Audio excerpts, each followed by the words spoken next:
Hello and welcome to another interesting episode of TPA Full Disclosure series, where we speak with founders and actors working around transparency and accountability issues. Today we have Hamzat Lawal, the founder of Connected Development from Nigeria. Hamzat, thank you for joining us. Thank you for having me. You're welcome. Hamzat, tell us a little more about yourself and what motivates you to start working on transparency and accountability initiatives, from being a community advocate and now empowering citizens to fight for corruption, to fight against corruption. What motivates you to do this work? So my name is Hamzat Lawal. I prefer to be called Hamzi because it's funky. I've led campaigns in over 40 African countries of young people in Southeast Asia, in Europe, in America and Canada, and have added my voice to global debates with leaders, world leaders around issues around open data, climate change, foreign policy.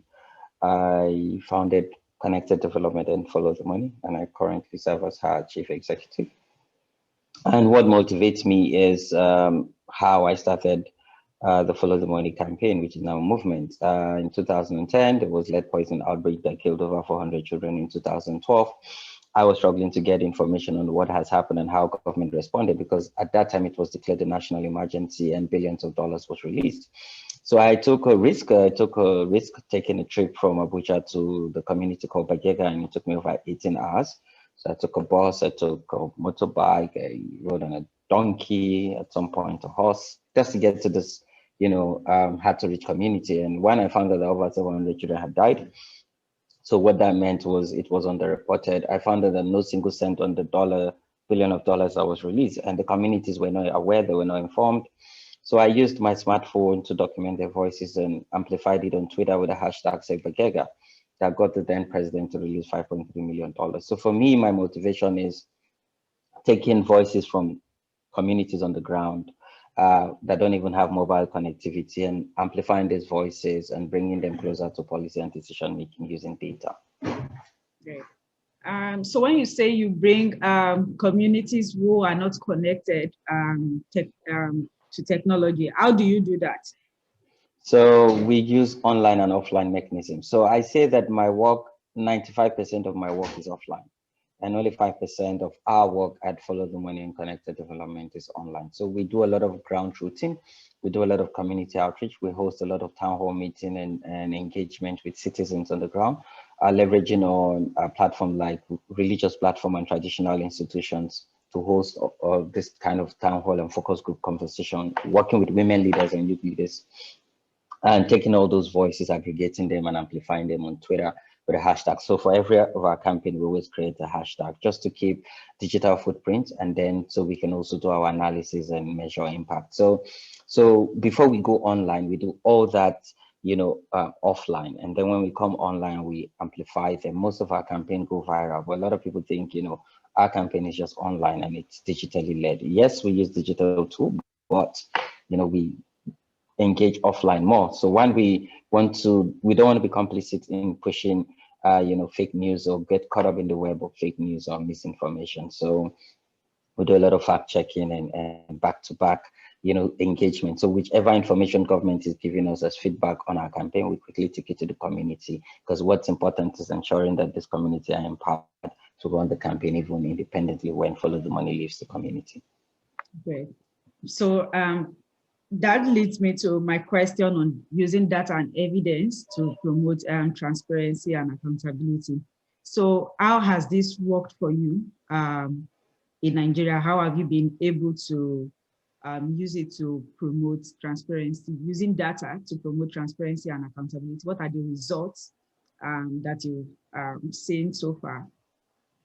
So first, when we started with advocating for government responsiveness. So what this means is intervention are now budgeted for, either in the federal government budget or state government budget. In some cases, government also release special interventions. So this money would come from either Ecological Fund Office or from some presidential pool of resources. So, but now, so how we use data is we look at budgeted data. We look at, we also take a look at contracting data. and put this side by side, what is obtainable in the market. And we also use this information to empower citizens. One, to prepare them on what the government would implement so they take ownership and add their voice to decision making. And then we commission our community champions who would now do outreaches and also translate this information into local Hausa, Igbo, or Yoruba so that the citizens can communicate better and use this data to make informed decision. And now what we also do is we do inform the budget itself. So before budget had been passed into law, now we organize citizen town hall around the budget. So what are their priorities? So we undertake needs assessment. So now we're collecting data, doing needs assessment to inform what primary school needed to be built. If the community's priorities ensuring they have potable drinking water, or they don't have a functional primary healthcare center, or they even have a functional primary healthcare center, but there are no nurses and doctors, or they have nurses and doctors, there are no medication, so no vaccine, no syringe, no medical supply and consumables. So we take this data, doing needs assessment, and then when we have budget town hall meeting, we present it to policy and decision makers who represent the constituency, and then they inform it in budget line. When this budget is passed, before it even get passed, so they call for budget defense. So we're always an observer who's sitting there to ensure that the executive is able to defend this budget. So we give them information on how to defend the needs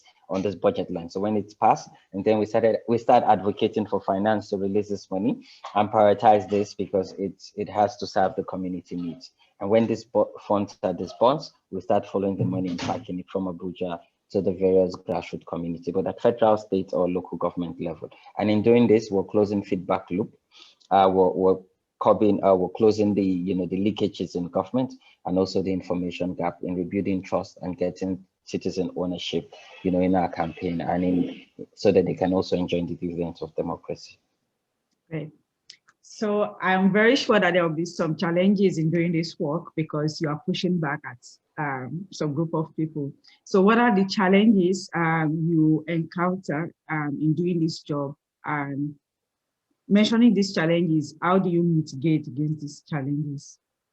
So access to information itself is a big challenge, because sometimes when you even look at the budget, some line item, they'll tell you they're building a new school in a local government. But in Nigeria, a local government is a big landmass. So where exactly, which community or which ward?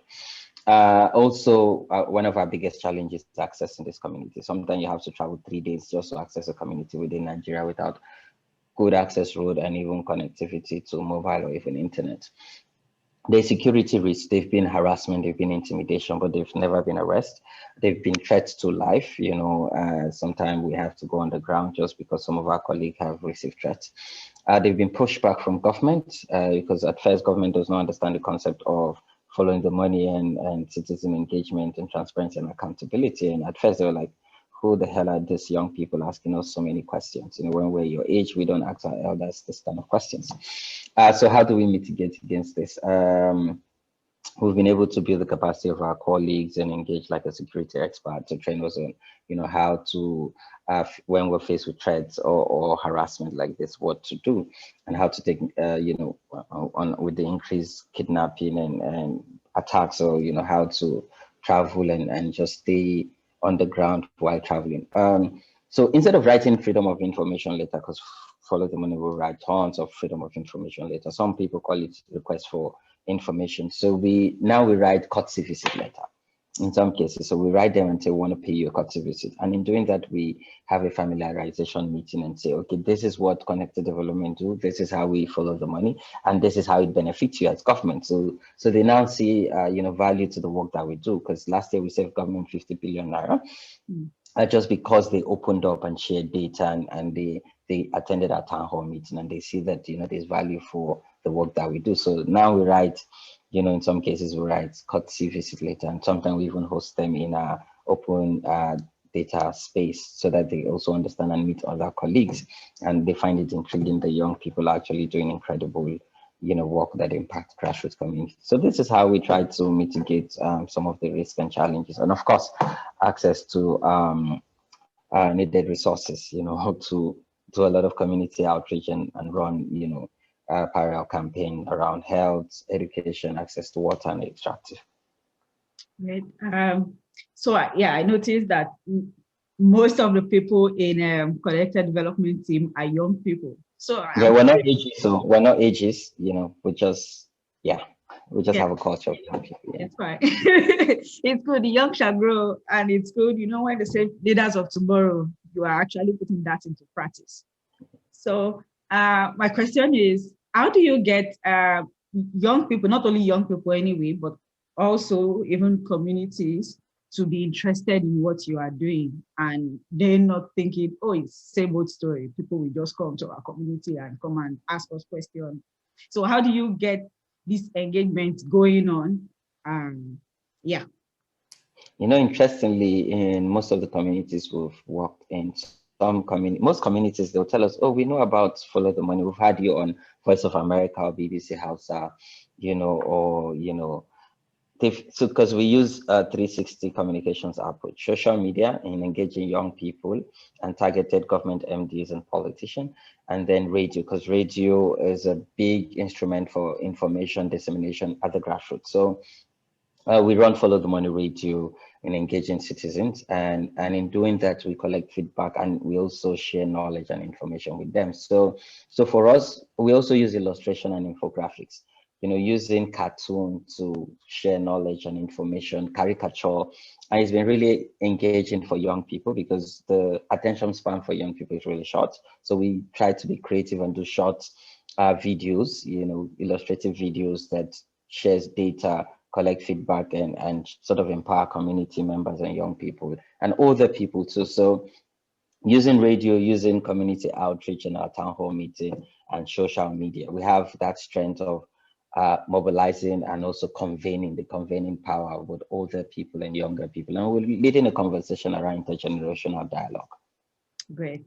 So looking back, what recommendation will you perhaps give yourself as a young person starting this work? Because I'm sure you would have learned some things, as you are doing this work.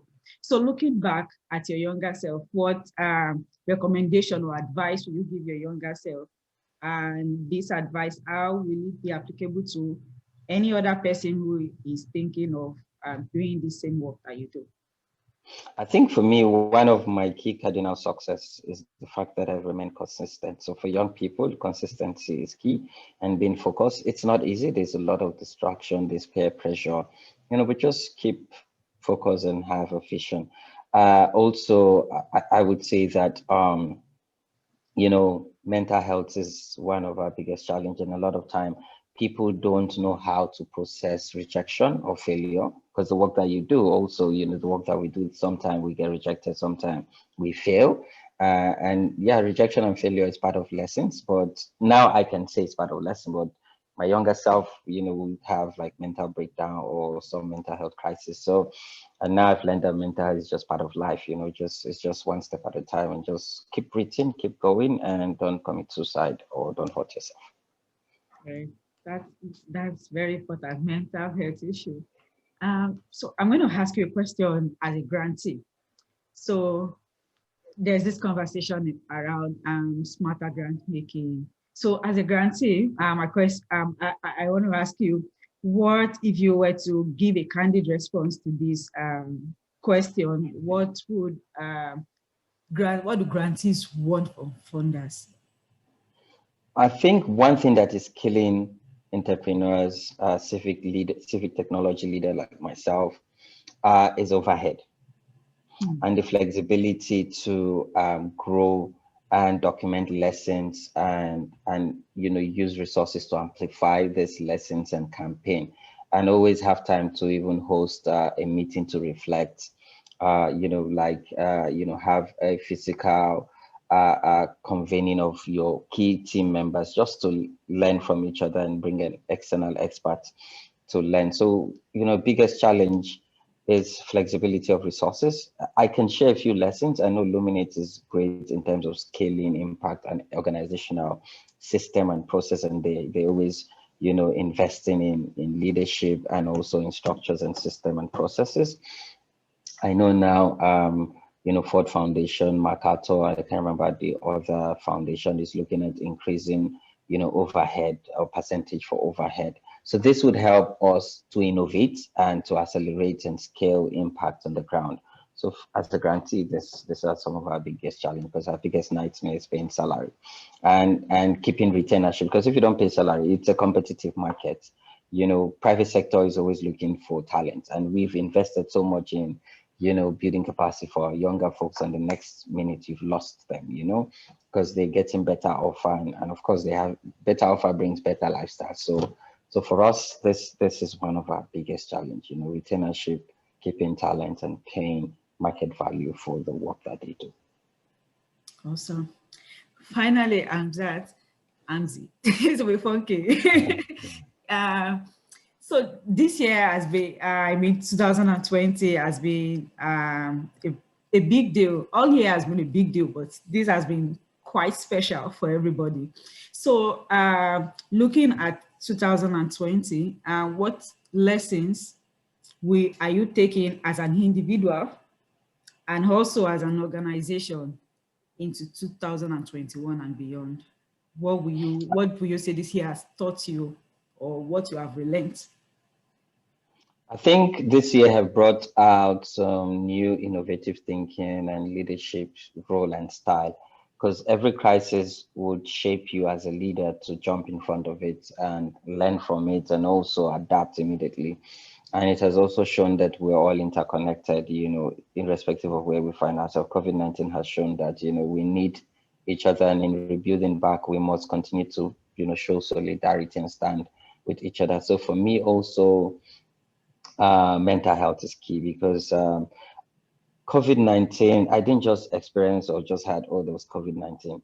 You know, my organization, half of my colleagues got COVID-19, including myself. So, you know, we have to do work. Some people were evacuated to isolation center, and we're running the Follow COVID-19 campaign to ensure fiscal accountability and resources, both international aid money and national resources that government are using to respond. So it has really taught us that, you know, we actually need ourselves more than we think. That physical meeting in the office is key to keeping our mental health, you know, abreast. And lastly, it has also opened the kind of skills we need in the emerging market, the kind of system we need to put in place to work effectively and efficiently remotely, and you know, invest more in capacity building, and just open our eyes to opportunities. Because for me, COVID-19, as much as it's a crisis, there's a big opportunity to mobilize citizens and make them understand that accountability must be entrenched in everything that we do. And now we've even grown the movement to over 8,000